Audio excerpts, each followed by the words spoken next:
Se entera de que el Polo Norte es descubierto por Peary, el almirante Peary, y por el doctor Cook. Con lo cual, en secreto, decide cambiar de polo. Le pide a Nansen, le pide el barco, el Frank, y dicen los historiadores que solamente su hermano y probablemente el segundo de a bordo conocían el destino del barco. Otros hablan que el rey Haakon también lo conocía. Lo cierto es que Amundsen parte de Oslo y al llegar a las Islas Madeiras manda un telegrama a Scott y le dice que va hacia la Antártida. Scott no se lo cree en un principio. Pasa la Navidad en el Cabo de Buena Esperanza y Scott, como no se lo cree, estando ya en Melbourne, telegrafía a Nansen, a Fridtjof Nansen, y le pregunta qué hace Amundsen.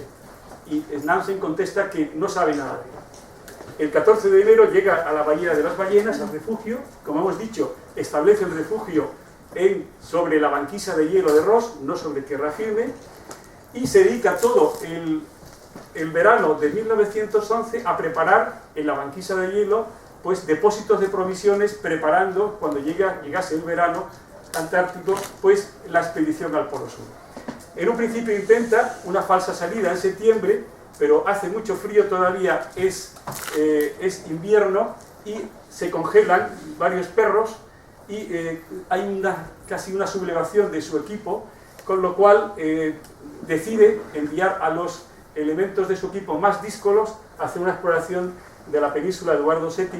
Uno de ellos, John Hansen, que era realmente un hombre verdaderamente importante, pues tiene una depresión y al final se suicida una vez que llega a Oslo, porque inclusive Amundsen no le dejó que estuviera a bordo en el puente de mando una vez que llegase a ser homenajeado, una vez que regresó a su tierra.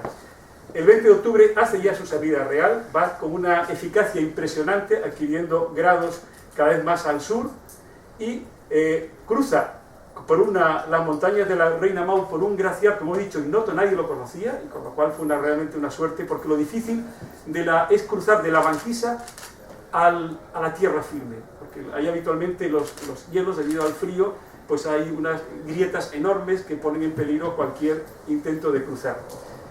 Y una vez que ya cruza el glaciar, pues tiene una serie de inclemencias meteorológicas, alcanza el punto más al sur que se conocía, que es el punto que había alcanzado Shackleton pues años antes, llega al Polo Sur el 14 de diciembre y rápidamente regresa al Franklin, que es el refugio de la Bahía de las Ballenas, a final de enero. La expedición de Scott era distinta, es una expedición fundamentalmente científica, era privada, pero tenía apoyo del gobierno y sobre todo de la Royal Society. Sale de Gales, Scott se dedica a ir por el mundo buscando financiación, porque era una expedición muy cara, y sale pues de Lyttelton, donde ya en dirección ya a la banquisa de Ross, y está inmovilizado durante 20 días en Terranova, está inmovilizado en la banquisa de hielo. Fíjense, esto es una escena de Scott y sus expedicionarios a bordo del Terranova, que es el barco en el que fueron, y se ven dos botellas de vino que eran botellas de vino de Jerez.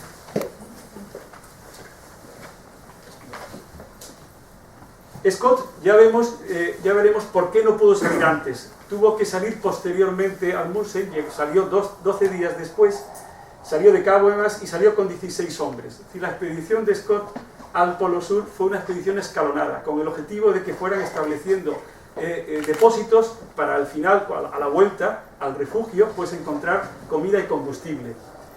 Los días 4, 9 y 11 van regresando los hombres y los perros, y también matan a los ponis. Ya veremos por qué llevó Scott pony, fundamentalmente porque Shackleton los había llevado.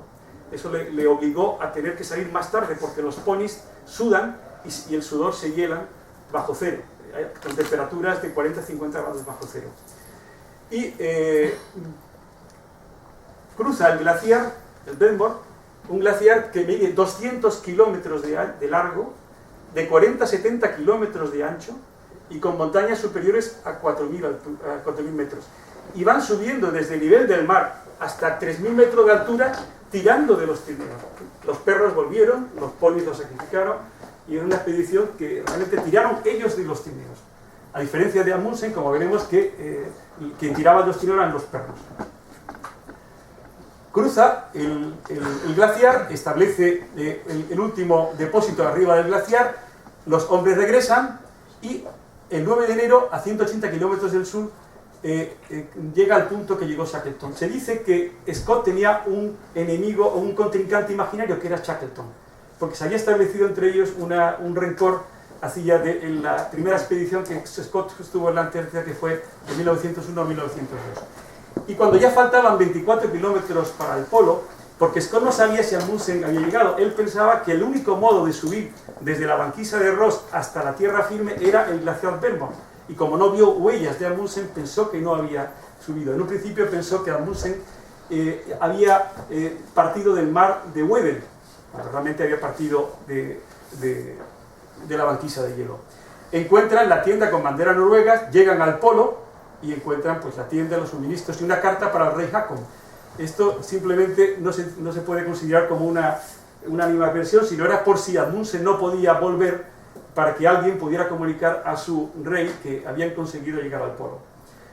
La vuelta de Scott fue terrible, murieron en el regreso, tuvieron que cruzar también el glaciar, y curiosamente un equipo que ya iba sabiendo que no podía, que no habían sido los primeros, se dedican en el glaciar a recoger piedras, porque la investigación era una expedición científica, y a recoger piedras que después denotaron que la Antártida hace 300 millones de años en el Pérmico estaba unida al famoso continente Gondwana, es decir, que posteriormente las piedras que encontraron en la tienda de Scott y fósiles demostraron que la Antártida en su tiempo inmemorial pues había tenido vida vegetal y vida animal. En la barrera de Ross, antes de bajar ya el glaciar Belmont, muere uno de los expedicionarios, que era el Taft Evans, que era el suboficial de la Armada Evans. Evans había tenido una herida que se gangrenó y aparte padeció mal de altura, tuvo un edema cerebral y al final pues se desorientó y murió, lo enterraron. Y posteriormente tuvieron muy mala suerte porque la banquisa de hielo él esperaba que hubiese un viento catabático del sur que pudieran insuflar la vela del Tineo e ir más rápido, pero tuvieron muy mala suerte con temperaturas 10 o 20 grados más bajas de lo habitual en la época, estamos hablando ya de febrero-marzo, y Lawrence Oates, que era un capitán del ejército de tierra, que en un principio era el entrenador de los ponis, que era un hombre muy fuerte, con congelaciones en las extremidades, se autosuicida saliendo de la tienda, y con esta frase que quedó para la historia: voy a salir y probablemente me quedaré mucho tiempo. Salió y ya se lo que está escenificado en este maravilloso pintura. Scott fallece más o menos sobre el 29 de marzo, es con Bowers y Wilson.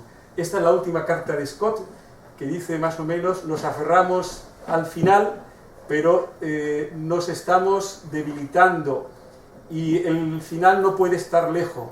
Es una pena, pero no creo que pueda escribir más. Y la última anotación: por Dios, cuida de nuestra gente. Y muere Scott, Bowers y Wilson, mueren por debilitamiento, ya veremos después, por inanición, porque el depósito en el que tenían que estar repleto de provisiones que habían encontrado en el Monte Hopper, hubo un problema que podemos comentar luego en la discusión, por lo cual no pudo ser repuesto. En la época encontramos que el Imperio Británico estaba ya decayéndose, con lo cual se enfrentaba a poderes de sindicatos, autogobierno de Irlanda, auge del imperialismo alemán. Entonces había un ánimo de ensalzar a la patria, haciendo gestas que aumentaran pues el honor de los exploradores y de la patria. Y los exploradores eran como los cantantes hoy día, eran gente famosa, iban por ahí pues dando conferencias, se promocionaban en los libros, compraban imágenes de ropa de zapatos, paquetes de tabaco, libros infantiles. Eran realmente exploradores famosos, que también sirvieron mucho, porque parece ser que por la gesta de Scott, la muerte de Scott, ayudó mucho a los soldados ingleses en la Primera y Segunda Guerra Mundial a sobreponerse ante el esfuerzo, ante el sacrificio, ante la dureza de las inclemencias del tiempo. Vemos, si hacemos un estudio comparativo entre las dos expediciones, la expedición de Scott fue una expedición científica. Encontraron también en el Cabo Crozier embriones de pingüino emperador. Ellos querían demostrar, Wilson, que era el jefe científico de la expedición, quería demostrar que los embriones de pingüinos eran el eslabón perdido entre los reptiles y dinosaurios y las aves. Es y también pues las rocas y los helechos que encontraron en el Vermont. Aparte de todo lo que hemos hablado, pues hicieron una serie de expediciones en la Tierra Victoria y en el estrecho de McMurdo. Estos son los famosos sastruquis, que son formaciones en el hielo debido a vientos muy potentes, catabáticos y la nieve, y fíjense lo que es esquiar ahí o llevar un trineo ahí, prácticamente vuelcan o se rompen los esquís. Podemos hablar un poco de la personalidad y la experiencia previa. Scott, pues ha habido multitudes de autores que lo han criticado, pero se hablaba que era un hombre sensible, melancólico, un poco depresivo, un científico que le daba pena de los animales, un hombre muy resistente. Un detractor importante fue Hanford, y Amundsen, pues se hablaba que era un hombre pragmático, insensible, ambicioso, desmedido, vanidoso, un hombre estoico. Los dos habían tenido experiencia previa, ambos en la Antártida, y sobre todo pues el paso del noroeste que había conseguido Amundsen años antes. Aquí hubo un problema, los noruegos prepararon mejor los depósitos, y pusieron 3 veces más provisiones y sobre todo los marcaron mejor, prácticamente con bastones cada milla hasta llegar a 10 millas. Tuvieron problemas los ingleses, sobre todo por evaporaciones de combustibles. Diseñaron unas latas para de combustible, pero eran rojas, y las pusieron encima de los montículos de provisiones para que al ser rojas se vieran desde lejos. Pero el problema es que aunque la Antártida tuvieron temperaturas de 40-50 bajo cero, cuando sale el sol, pues hay rayos infrarrojos, calentaban las latas, y las arandelas, que eran de cuero, pues no eran herméticas, entonces el combustible se perdía e impregnaba todo los alimentos, con lo cual al final cuando llegaban para recoger alimentos, los alimentos tenían mal sabor, inclusive no llegaron a tener combustible para calentar o para cocinar pues la carne de pony que habían guardado para su posterior consumo. Y no hablemos de la ropa, pues la ropa, Scott utilizó ropa occidental porque no podía, él tenía que tirar de los trineos eran tirados por él, no podían llevar ropa de pieles, porque si no, no podían transpirar, y el sudor tan inmenso que tenían, con la pérdida calórica que también podemos hablar posteriormente que sufrieron, pues se les congelaría. Los noruegos, los trineos lo tiraban los perros, eran esquiadores expertos, eran entrenadores de animales, con lo cual ellos podían ir andando al lado del trineo, pero los ingleses tenían que tirar del trineo. Y imagínense lo que es subir un trineo que puede pesar 300 kilos desde el nivel del mar hasta 3.000 metros de altura, que es lo que la altitud media de la meseta. Llevaron unos trineos motorizados, los ingleses en un principio que no sirvieron para nada, uno se cayó en ese barco y otros dos se averiaron rápido, pero gracias a ellos se experimentaron las locomociones por oruga que sirvieron de ensayo para la Primera Guerra Mundial, los famosos tanques ingleses. Y los noruegos llevaron unos perros, fundamentalmente de Groenlandia, que tenían unos párpados especiales, los nictálopos, para evitar que las tormentas de nieve los cegaran. Fíjense la tripulación que llevaba Scott, 65 hombres, y sin embargo Amundsen solamente llevaba 19, todos expertos en trineos y todos esquiadores. En el viaje al polo, curiosamente al final, solamente fueron 5, entre ellos Bajan, que era el campeón de Noruega de esquí. Y el equipo de, como hemos dicho, 16 hombres fueron escalonados y poco a poco Scott ordenaba que ellos fueran devolviendo. Fíjese la ruta. El punto de refugio que está en Cabo Evan está 60 millas más al norte, con lo cual Scott tenía que recorrer prácticamente 2 grados más, que eran prácticamente pues 200 kilómetros más en ida y vuelta. Sin embargo, Amundsen estaba más cerca. Scott tenía que recorrer mayor distancia en la meseta, a mayor altitud, con mayor gasto calórico, y encima tirando de los trineos, porque simplemente al llegar aquí los ponis dejaron de trabajar y devolvió los perros para que después ayudasen a la reposición de los depósitos. Sufrieron, pues, como os hemos dicho, desnutrición, congelaciones de cerebral. También los noruegos padecieron pues, algunas congelaciones faciales, pero las inclemencias del tiempo fueron menores, porque también volvieron antes. Por culpa de llevar ponis, Scott tuvo que salir 12 días después y les cogió el mal tiempo en el mes de febrero-marzo, que les motivó al final el exitus. Y con esto termino mi exposición, con esta foto que se la dedico al almirante Catalán y a Miguel Aragón, con dos reflexiones. Una de un filósofo francés que se llama Proust, que dice que el verdadero acto del descubrimiento no consiste en salir a buscar nuevas tierras, sino en aprender a ver la vieja tierra con ojos nuevos. Quizás una reflexión muy interesante. Y una segunda, una sentencia de Hillary, que fue el hombre que junto al Sherpa Townsend subió por primera vez el Everest. Y decía así: para una expedición científica elegiría a Scott. Para velocidad y eficacia en los cielos me iría con Amundsen. Pero cuando el desastre te golpee y toda la esperanza desaparezca, entonces cae de rodilla y reza por Shackleton. Gracias.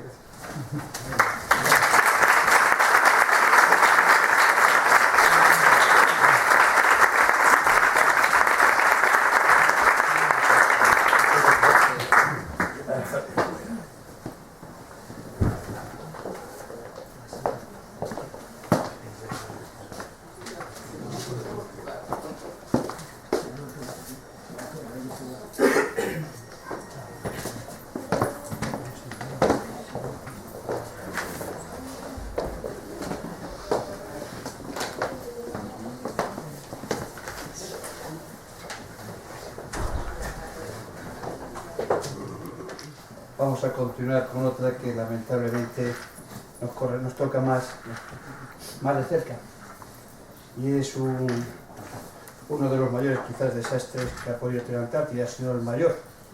Es la pérdida del navío San Telmo.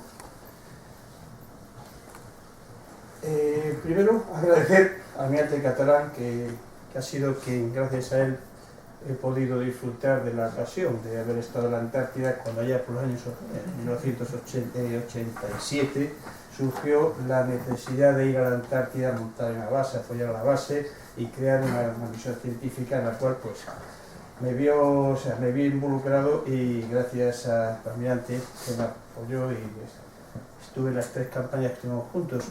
Pues hablando de aquella primera campaña del año 87, recuerdo, para entrar en el tema, pero recuerdo que uno de los temas era motivo de conversación aquellas noches frías, pues uno surgiendo así entre la melancolía, alguien ha escuchado esta noche unos pasos por ahí, y uno, no sé si en broma, en serio, decía, bueno, son las almas de los náufragos del San Telmo que andan vagando. Y entonces surgió, ¿qué es el San Telmo? Pues no, es un barco, un navío español que se hundió al otro lado de la isla, en esta isla de Livingstone. Y bueno, eso suscitó en mí por lo menos la inquietud. Siempre me ha interesado el tema de la investigación subacuática, y si tiene que ver con un naufragio, pues en honor a esos pobres desgraciados, pues me interesé, y de vuelta para España cayó en mis manos un libro, precisamente La 22 vidas de Shackleton, escrito por un chileno, en el cual los chilenos narran en sus orígenes de la presencia, los orígenes de historia de la Antártida, pues hacen mención al naufragio de San Telmo, vinculan con España y hablan de la tragedia del San Telmo, que ellos, como descendientes de aquellos españoles, pues lo utilizan como motivo para reivindicar, darle soberanía sobre aquellas tierras que los ingleses dicen que son los primeros que las pisaron, y tanto para chilenos, para argentinos, nosotros pues decimos que no, que antes estuvimos los españoles. En aquellas campañas, 86, 89, tal, que coincidió también con Cubillana, envuelta de una de esas campañas, solicité al Vice Marqués de información de archivos sobre el San Telmo, y mi sorpresa fue cuando me encontré con un montón de fotocopias que hablaban de San Telmo. Coincidiendo con una campaña, y recuerdo la cámara pues, de Las Palmas, íbamos viendo documentación, ¿te acuerdas, Juanma? Y empezó a conformarse la historia de San Telmo, de forma que cuando a la vuelta de la campaña del año, la segunda, en Las Palmas, pues empecé a estudiar y a escribir sobre el San Telmo, artículo que titulé La última singladura del navío San Telmo, y la publicó la revista Española de Defensa. Como recordatorio, digamos, como memoria, el Panteón de Marinos Ilustres tenemos esta lápida, esta placa, en memoria del brigadier Rosendo Porlet, donde figura que el San Telmo se pierde al sur del Cabo de Hornos. Eso es lo que consta. Para nosotros, en nuestra historia, se pierde al sur del Cabo de Hornos. Pero es que hay algo más. recuperando la historia, nos ponemos un poco brevemente en lo que fue el acontecimiento. El navío San Telmo formaba parte de una escuadra, junto con el navío Alejandro y 2 fragatas, la Prueba y la Mariana, que el año, allá por mayo de 1819, iba en misión de reforzar las exiguas fuerzas que España tenía en el Pacífico para hacer frente a las insurrecciones. Concretamente se dirigía al Callao y en ese tránsito, el 11 de mayo, sale de Cádiz y ya como premonición posiblemente el brigadier Rosendo Porlier, en el cual cae el mando de la escuadra porque lamentablemente no había muchos voluntarios para mandarla. Rosendo Porlier, el brigadier limeño, volvía, de alguna forma, volvía a su tierra natal y se despedía de un amigo compañero suyo de Francisco Espelio, diciéndole adiós Frasquito, probablemente hasta la eternidad. Esto sería motivo de una historia, una triste novela que sería Viaje a la eternidad, que posteriormente también la he leído y es muy interesante. Bueno, la ruta de San Telmo, junto con otro navío, el Alejandro. El Alejandro era un buque viejo de los que habían sido comprados a Rusia en una mala compra, bastante mal estado, que después de zarpar, prácticamente pasado el Ecuador, tiene que regresar porque hace aguas. Las 2 fragatas y el San Telmo continúan su viaje, haciendo escala en algunos puertos de América, y cuando, allá por septiembre, tiene que cruzar el Cabo de Hornos, se encuentra con una serie de temporales, el tiempo es poco apropiado, es desapacible, y el caso es que este buque con 30 años, un buque viejo, en uno de los documentos se separa de la fragata. Este documento, que es un documento de la época, una fotocopia, aquí nos dice cómo este informe es el que da Antonio Bacaro, que era el jefe del apostadero del Callao, a la metrópoli, a Madrid. Viene a decir que la Mariana, la fragata Mariana, que salió en convoy entró al puerto el 9 de septiembre y tuvo noticias de que se había separado del navío San Telmo, en cuya conserva venía el 2 de septiembre en latitud 62 grados 70 de longitud. O sea, da la situación de separación de San Telmo con averías en Roda, Tajamar y Verga Mayor. Aquí pone el timón. Entonces, Roda, Tajamar y Verga Mayor. Evidentemente, en San Telmo, esas averías tuvo que haberse encontrado con los banquisas de hielos, bajó, o sea, más allá de lo que es el límite de la confluencia antártica, y se encontraría pues algo similar a lo que vemos en esta imagen, un temporal muy fuerte, vientos de mucha violencia, unos mares intempestuosos con los hielos que cualquier toque de ese viejo navío con un hielo pues ocasionaría evidentemente unos daños irreparables. Aproximadamente este es el paso mal bautizado, o lamentablemente bautizado como paso de Drake y no de Oces, como tienen los argentinos en honor a nuestro navegante Oces. En ese triángulo más o menos es aproximadamente la última posición del navío San Telmo. Las islas Shetland del sur las tenemos ahí abajo, y es muy probable que que veremos a continuación se haya podido producir, que es que el navío San Telmo fuera batiendo en dirección al sur, al sureste, hacia las islas Shetland del sur. En este otro documento, 2 años, pasan 2 años que están esperando noticias de San Telmo, puesto que temen que posiblemente, esperan que a lo mejor se hubiera quedado o hubiera arribado a alguno de los islotes próximos por la Patagonia y esperaban que hubiera esperanza de que podía haber sobrevivido alguno, pero no, pasan 2 años y no hay noticias de San Telmo. De hecho, en este documento que lo leo porque es dramático, es un poco patético decir. Viene a decir de un principio, dice que aquí con la letra es, pero viene a decir que en consideración a mucho tiempo transcurrido que de San Río San Telmo ha partido hasta zarpado de Cádiz el 13 de mayo de 1819, y en vista de que no se tiene noticias de él, Su Majestad ha resuelto dar de baja al citado navío y a sus individuos. Es triste fin para 644 hombres que iban a bordo del San Telmo. Coincidiendo con esta fecha, estamos hablando de septiembre de 1819, poco después un navegante inglés, William Smith, haciendo el tránsito, pues también se encontraría con un temporal, empieza a batir hacia el sur y da noticias cuando llega al Valparaíso haber encontrado unas islas cubiertas de nieve. En aquel entonces, pues posiblemente es la constancia que había de tierras tan australes. Los británicos, en una época que bueno, pues estaban haciendo una expansión importante comercial, pues organizan expediciones y empiezan a tomar posesión de las Islas Shetland en nombre del rey Jorge. Este sería la imagen. En cuanto los británicos, digamos, abren la veda, que allí hay unas tierras, que hay abundancia de lobos marinos y focas, aquellos años posteriores, 1820 al 25, la cantidad de foqueros y balleneros que invaden esas islas prácticamente acaban con la fauna allí existente. Los argentinos, en su historia, dicen que para aquel entonces los argentinos ya iban a la Antártida, a las Islas Shetland, a faenar, pero mantenían en secreto los lugares de las foquerías por temor precisamente para que no se lo pisaran, digamos.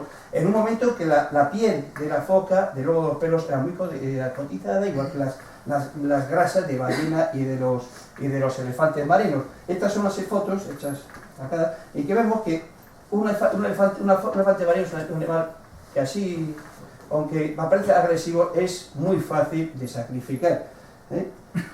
Son cerca de 3.000 kilos de grasa, o 300, me pasó, 300 kilos de grasa. La foca de 2 pelos, muy codiciada por su piel. Ballenas. El caso es que fue tan abundante la afluencia de foqueros y balleneros que toda esa zona está llena de restos de ballena, de huesos de osarios, de lo que fue una caza Bien, coincidiendo con la época, ya en vista de todas las campañas científicas, la que antes comentó Juan Cuyana, tenemos que destacar el viaje de un naturalista que era de James Weddell.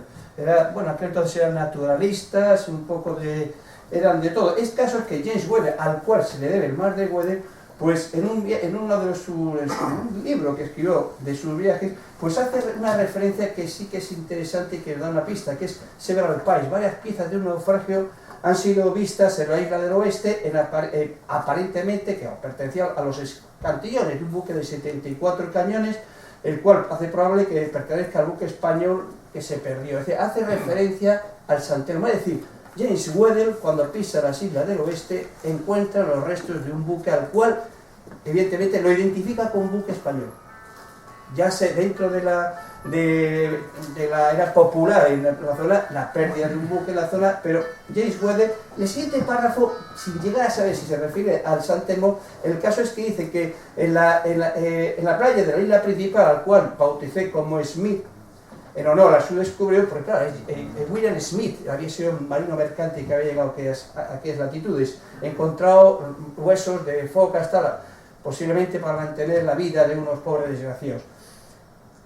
Este gráfico, este plano, es del libro de James Weddell, el cual en muy poco tiempo, estamos hablando de 2 o 3 años después de haber llegado por primera vez, hace una perfecta, un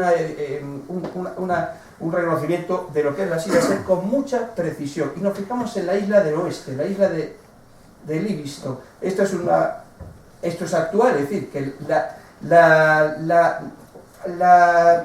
realidad, digamos, la veracidad, o sea, la precisión con que había levantado estos planos es bastante grande a pesar de los medios que tenía. El caso es que si nos fijamos en la isla de Smith o Livingstone, vemos que arriba tenemos un accidente geográfico que es Cabo Sirref. Cabo Sirref. Sirref era el jefe británico en Valparaíso al cual Will Smith le había dado noticias. Luego hay una serie de coincidencias o topónimos que nos hacen sospechar ciertas cosas. Vemos que arriba hay un ancla, que es un lugar de fondeo, al igual que tenemos anclas, al igual que aquí es un ancla, lugar de fondeo, y la desolación, lugar de fondeo. Esto, bueno, pues son muestras de que James Weddell tuvo que haber posiblemente utilizado esos lugares como lugares de fondeo. Lo vamos a detener en ese de ahí arriba. Aquí está Livingstone, la base española Juan Carlos I se encuentra por aquí normalmente más o menos. Vemos que está relativamente próxima. Bueno, Cabo Sirre, vemos allí la isla Desolación. Esto es un plano actual, una carta actual. Vemos sí, lo mismo que antes. Aquí está la Bahía Sur, la base española que está en Bahía Sur, no en San Fernando. Y aquí vemos, nos vamos a fijar en esta zona norte. Esta zona norte, la historia en Argentina habla de la playa de la Media Luna como lugar de naufragio de San Telmo. Pues si nos fijamos arriba, tenemos un par de topónimos que nos van a llamar la atención. Es, curiosamente, Telmo Island. Islas Telmo, los británicos ponen Islas Telmo a un lugar donde nosotros estamos convencidos que es el lugar donde se pierde San Telmo. A su vez, Cabo Sirre sigue siendo, y bueno, es la zona donde se vamos a centrar la probabilidad de naufragio. El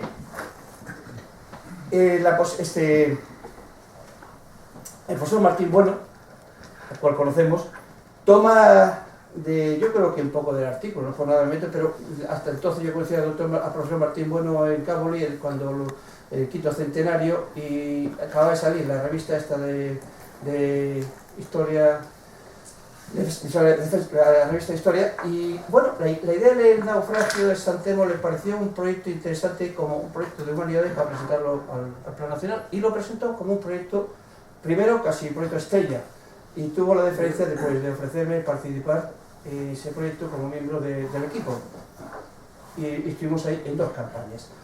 Una flota aérea de lo que es la parte correspondiente a la península de Cabo Sirre, que es un promontorio pedregoso rodeado de glaciares por todos lados. O sea, solamente ese pico, ese promontorio es tierra, el resto es hielo, hielo, hielo.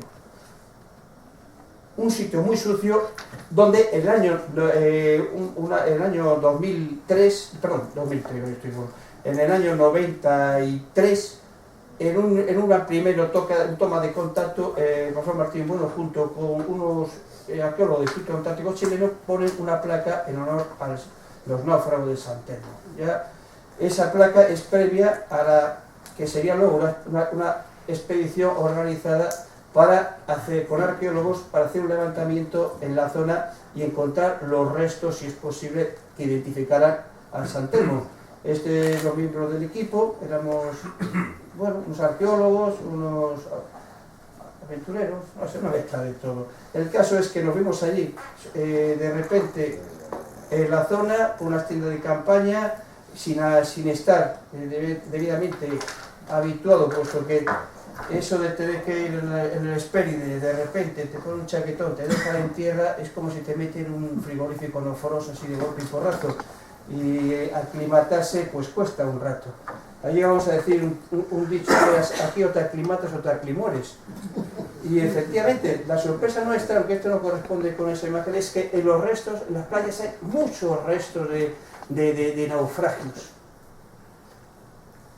¿De qué época? Eso es lo difícil de identificar. Creíamos que íbamos a ir allí y nos íbamos a encontrar casi con el mascarón de prueba del San Telmo, y la sorpresa es que encontramos maderas por todos lados, pero casi todas las maderas eran posteriores. Me refiero porque buscamos robles, maderas propias de construcción de un buque navío, que es en Esteiro, en Ferrol, con maderas propias de la zona. Bueno, los restos aparecieron por todos lados. Y lo que más nos sorprendió es que, como este es uno de los arqueólogos, que habíamos piedras formando círculos, que era la típica piedra aguantando una tienda propia de foqueros, que donde los arqueólogos, con su técnica, encontraron restos de focas, pieles, madera quemada, y lo que lo desilusionó un poco, puesto que la presencia en la zona de esos foqueros evidentemente acabaron con todos los restos que pude haber identificables con el navío San Telmo. Y más curioso todavía, incluso el resto de una estación radio rusa, que seguramente que en la Guerra Fría pues tenía ahí para controlar el estrecho de alguna forma. Por parte del equipo, había un equipo de arqueólogos y un equipo de geofísicos. Jorge Rey era hacer lo que es un levantamiento de la zona e intentar localizar en mar por anomalías magnéticas, algo, presencias, restos de hierro, que identificaran, o sea, un cañón, un ancla o algo similar. El tiempo de las dos campañas no es que nos favoreciera, fue bastante hostil. También como cosas simpáticas quizás es que el clima era bastante duro, entonces el campamento lo llamamos campamento puto clima, porque es que la verdad es que el clima en la zona es vientos fuertísimos y hacía que las posibilidades de trabajo eran dificilísimas. Estuvimos barriendo toda esa zona con esta embarcación que nos permitió una movilidad estupenda por todos los alrededores. Se hicieron muchos levantamientos de geofísica con el magnetómetro, bueno, sobre todo el magnetómetro y el levantamiento de lo que es el perfil, los fondos marinos. Por parte de los de tierra, por parte de los arqueólogos, tomaron muestras de madera que no dieron resultados positivos. Lo que sí fue interesante, me refiero a esta parte que vemos aquí negra, la parte correspondiente a la península de Cabo Sirre, pero allí en el fondo tenemos un promontorio también rocoso que es Punta Negra. Punta Negra está aislada completamente por glaciares. El caso es que ampliando la zona, ampliando el conocimiento, la zona de trabajo, que es una Jorge Rey entre pingüinos, el caso es que nos fuimos a Punta Negra y en Punta Negra ya no había esas tiendas, ese círculo de piedras, sino que en un refugio que eran las piedras medianamente amontonadas como puestas para protegerse más de forma improvisada, aparecieron sandalias de cuero. Esas sandalias de cuero evidentemente no son de foqueros ni de balleneros. Entonces, puede que sean de náufragos, de unos desdichados que hayan podido encontrarse en un tránsito donde no esperaban que luego una climatología transversa, sino que iban al Callao, pues la desgracia de haber caído, haber arribado a una zona donde sabían a ciencia cierta que nadie les iba a recoger, porque ni si conocía la zona, ni la zona permite una supervivencia más allá de escasamente pues los límites de la fortaleza humana que te dé tu cuerpo. Esto es una imagen que vemos las anomalías magnéticas, pero bueno, que no dicen más que, al que lo sabe interpretar, que hay 6 anomalías magnéticas dichas por el profesor Jorge Rey, que no son naturales, que pueden ser anclas, pueden ser cañones, pueden ser restos de ese buque. Problema, que si bien teníamos previsto 3 campañas, se hicieron 2, y esa última campaña, que iba a ser la del buceo, no se llegó a realizar. El tema ha quedado pendiente. Y esa es la pregunta, ¿debemos desistir de la búsqueda de San Telmo? San Telmo, además de, no es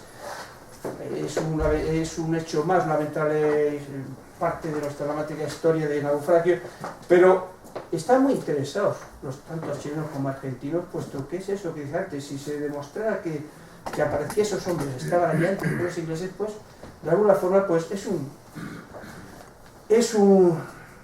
hecho más de que los españoles fuimos los primeros que lamentablemente en este caso pisaron la Antártida. Y nada más, muchas gracias.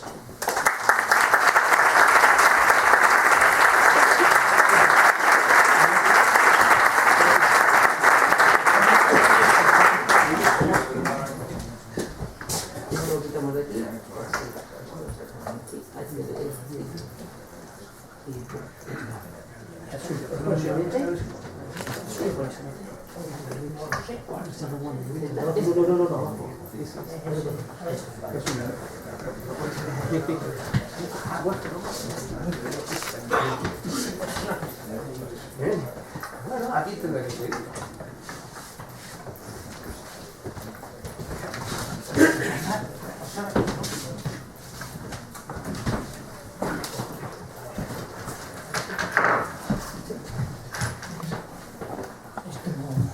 Bueno, pues muchas gracias.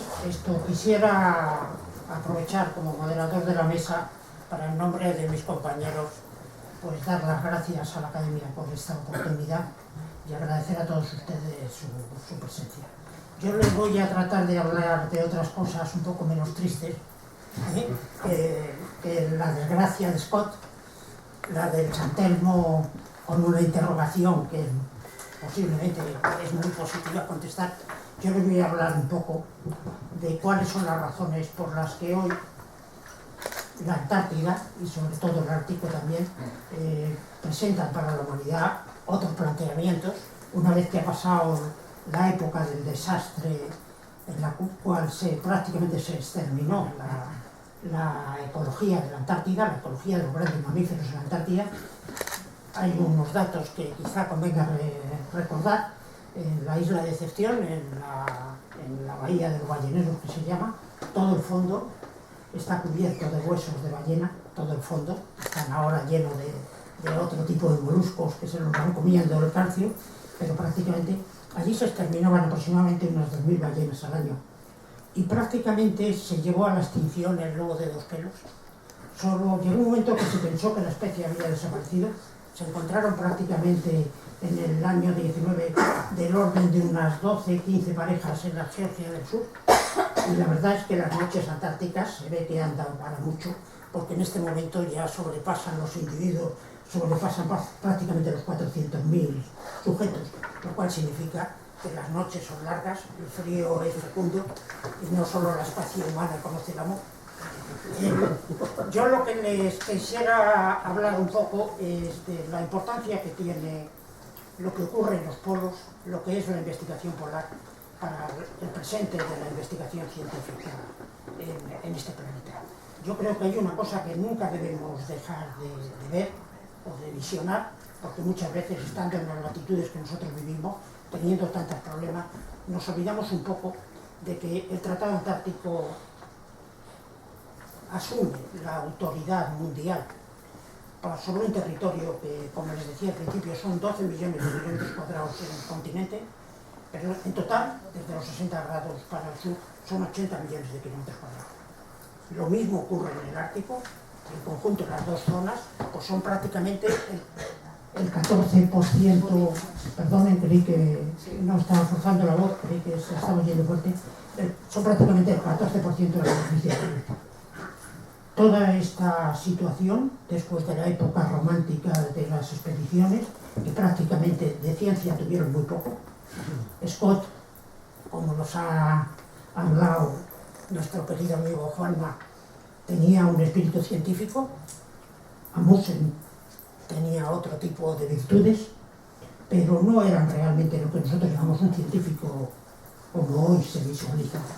Hoy en día la Antártida y sobre todo las zonas polares tienen parámetros que son fundamentales para el sistema de vida que nosotros estamos acostumbrados y para dar respuesta a una pregunta que generalmente es muy importante saber contestar, que ha pasado a la política para su desgracia, que está siendo contestada por personas incompetentes no en lo suyo, sino la incompetencia es cuando la trasladan a la investigación científica sin una preparación adecuada y más bien buscando la espectacularidad en las transmisiones que se hacen. No cabe ninguna duda de que hay personas que han conseguido premios Nobel, que esos premios Nobel no son de física y que solamente se encontrará la realidad de lo que está pasando en el planeta y de lo que está pasando en las zonas polares cuando tengamos la suerte de tener que dar un premio Nobel de física a alguien que trabaje sobre la investigación polar y sobre el efecto de los intercambios energéticos que hay entre las zonas polares y el Ecuador, que es la base de lo que nosotros conocemos como clima. Se ha transmitido una imagen muchas veces inexacta de lo que está pasando, se ha transmitido una imagen muchas veces inexacta de cuáles son las causas reales de lo que está pasando con el clima, y eso ha penetrado dentro de la sociedad. El contestar esas preguntas desde la ciencia con mayúscula, y desde profesionales que realicen esa labor, es un parámetro fundamental para el futuro energético de este planeta, para saber qué es lo que ocurre y cómo se debe abordar, y sobre todo para el conocimiento de lo que verdaderamente existe.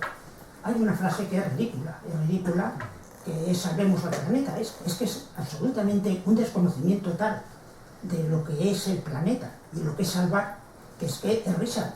Cuando dice salvemos al planeta, quiere usted decir salvemos a mi suegra, o salvemos a su hijo, o salvemos a alguien de la especie humana, porque el planeta, le aseguro a usted, que le trae absolutamente sin cuidado, que estemos nosotros, o que esté el Tyrannosaurus rex o el Australopithecus erectus, es que les traen sin cuidado. El planeta no hay que salvarlo, el planeta va a seguir existiendo hasta que el Sol se transforme en una gigante roja. Por lo tanto, es una frase que se transmite, se admite, todo el mundo es feliz diciéndola y todo adquiere el sentimiento de solidaridad de salvar a un planeta cuando lo que estamos mirando es a nuestros vecinos, que son necesarios salvar y que todos estaremos muy contentos precisamente de hacer cualquier cosa sobre ello.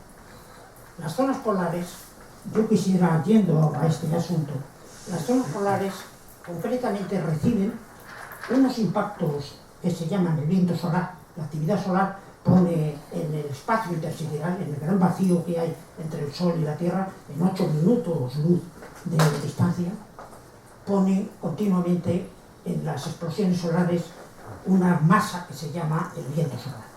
El viento solar es radiación pura y dura, es como vivir dentro de un reactor nuclear.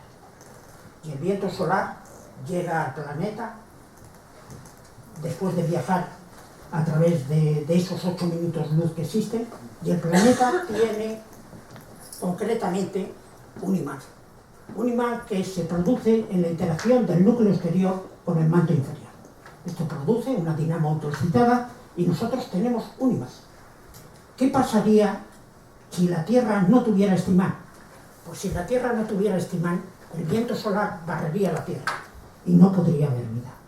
Es decir, en la vida existe en la Tierra porque hay un núcleo, hay un manto inferior, entre los dos interaccionando producen un imán, y ese imán hace que las explosiones solares y el viento solar, en vez de atravesar el planeta, se bifurque, llega hasta la magnetopausa y nosotros podamos estar viviendo aquí. Cuando se busca vida en otros planetas, lo primero que se hace es ver si esos planetas tienen campo magnético. La tecnología actual no nos permite ese tipo de medidas, pero es un parámetro fundamental. Si no, la radioactividad no nos dejaría la vida. Nosotros vivimos en un planeta radioactivo, esto la gente no es consciente. Nosotros, las especies, han sucedido con una cantidad de mutaciones rápidas, porque precisamente hay radioactividad en la Tierra. Pero esta radioactividad tiene una intensidad tal que prácticamente es incompatible con la vida. ¿Dónde penetran estas radiaciones? Estas radiaciones penetran precisamente en los polos. Y al penetrar y interaccionar con la alta atmósfera, producen lo que son las auroras boreales y las auroras australes. Esto son radiación directamente procedente del Sol, que está penetrando precisamente en los polos. El conocimiento de esta radiación, de cómo entra y cómo se distribuye, es fundamental para conocer qué ocurre de la vida en la Tierra. Aquí existe una protección de una capa de ozono que está siendo interaccionada por orígenes antropogénicos y que por lo tanto necesitamos conocer cómo va evolucionando para que la radiación, que es compatible o no con la vida sobre el planeta, podamos hacer previsiones y determinar determinadas prohibiciones legales que ayuden a conservar la vida en el planeta. Es un espectáculo realmente hermoso, la penetración de la radiación del viento solar en la Tierra, si no fuera porque es igualmente dañino.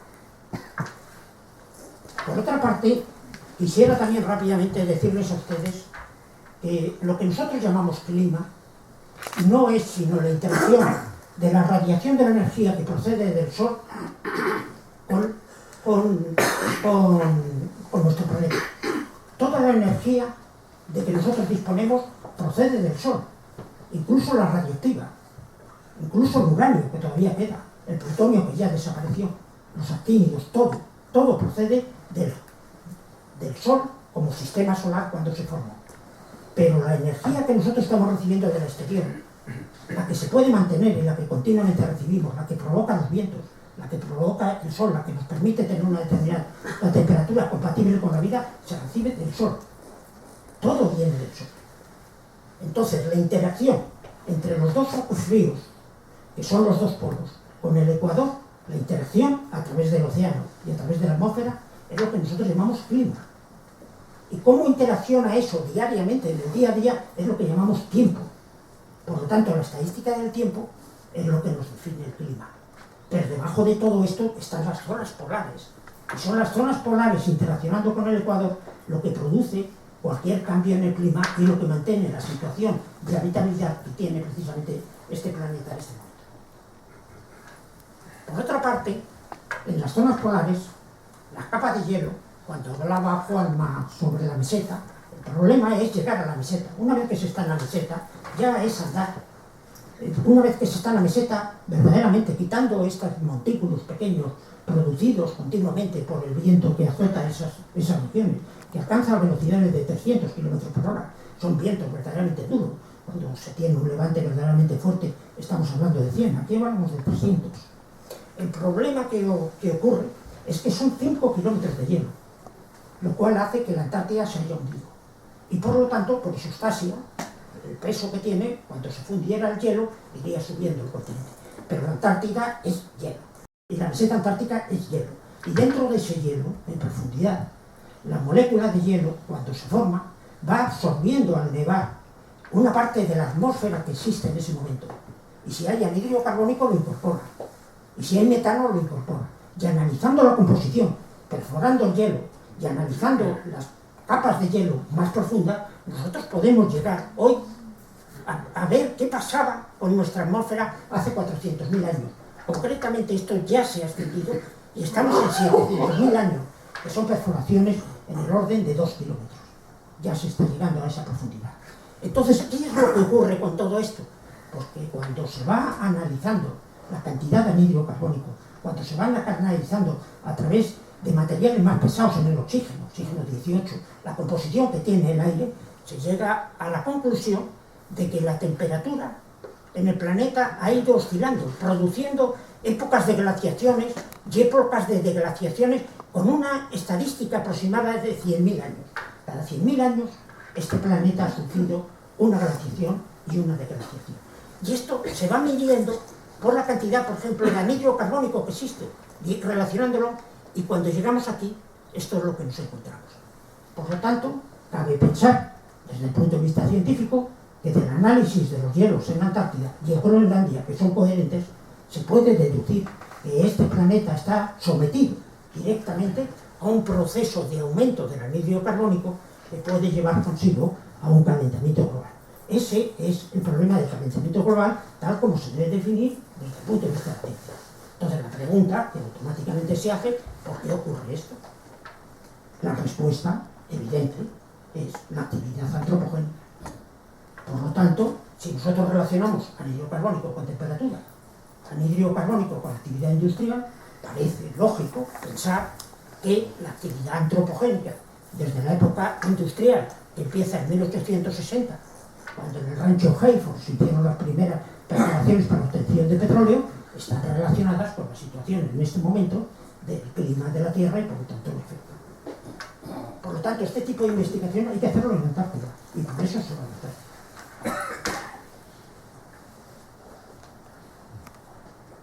¿Cuál es la situación en este momento? Pues miren ustedes, aquí aparecen unos focos calientes, extraordinariamente potentes, en toda esta zona de Siberia, en toda esta zona del Ártico canadiense, en esta zona de la península, y hay una cosa concreta aquí, en la zona de la plataforma continental de Patagonia, cerca de las Malvinas, donde hay un calentamiento muy fuerte, pero hay un enfriamiento muy fuerte en toda la Antártica central. Entonces, la pregunta es, ¿todo esto da la misma información? ¿Qué está pasando en el Ártico? ¿Es coherente con lo que se observa en la Antártida? Es una pregunta que está encima de la mesa. Porque los procesos pueden ser diferentes. Si nosotros nos vamos a la Antártida, este es un tema fundamental de investigación. En la Antártida, toda la zona de la Shetland del Sur, donde están las bases españolas, la península antártica, en la entrada del Mar de Weddell, que hablábamos antes, el estrecho antártico, toda esta zona se está calentando. Y se está calentando a una velocidad de aproximadamente entre 1,5 y 2 grados, es lo que ha sufrido desde el año 70 hasta el año 2000. En este momento ha habido un pequeño parón en algunas medidas que hay recientes aquí, pero el resto de la Antártida, lo que se llama el núcleo de la Antártida del este del continente, está sometido a un proceso de enfriamiento. Un proceso de enfriamiento que en determinados puntos pues llega prácticamente a 2 grados. Entonces, ¿qué es lo que está pasando?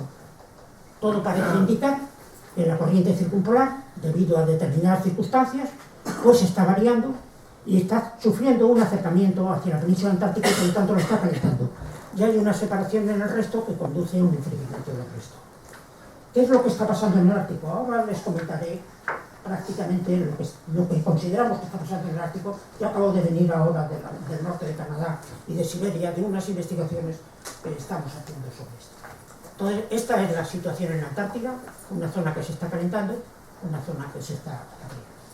Les quiero indicar que desde el punto de vista de la ciencia se basa en los datos, y lo que hace de diferencia entre la técnica, que es adquirir el dato, y la ciencia es la interpretación.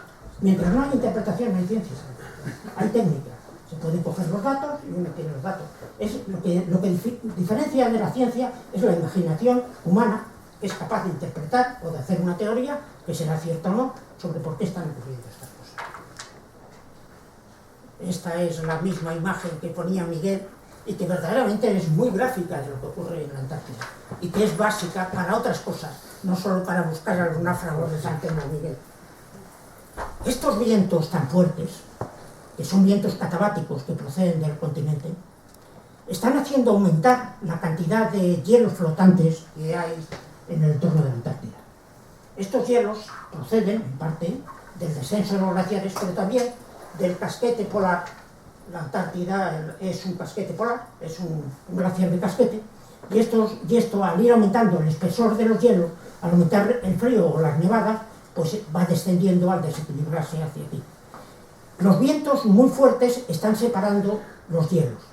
Al separarse los hielos, como la temperatura en invierno en la superficie puede estar en el orden de 40 a 50 grados bajo cero, inmediatamente se congela. En la Antártida, no creo descubrir nada nuevo, en la Antártida se llega a temperaturas de 90 bajo cero. El conjunto es que inmediatamente esto se congela el agua, y al congelarse el agua, el hielo no guarda la sal, y la sal pasa al océano. Entonces, este agua, que tiene más sal que la que corresponde abajo, porque ha sido cedida al congelarse el hielo, desciende y va formando un agua profunda. Esa agua profunda es muy fría y muy densa, y se va al fondo y va recorriendo los fondos abisales. La columna vertebral, en el modo de pensar de mucha gente, no significa que tengamos razón o que no los tengamos, pero mucha gente se encuentra aquí. ¿Qué es lo que está pasando? Pues en la interpretación de esto está en gran parte lo que pudiéramos entender por el cambio climático. El clima, como les decía, el intercambio de calor entre los polos y el ecuador, se produce precisamente desde el enfriamiento de la Antártida hacia el calor, y se produce por la atmósfera.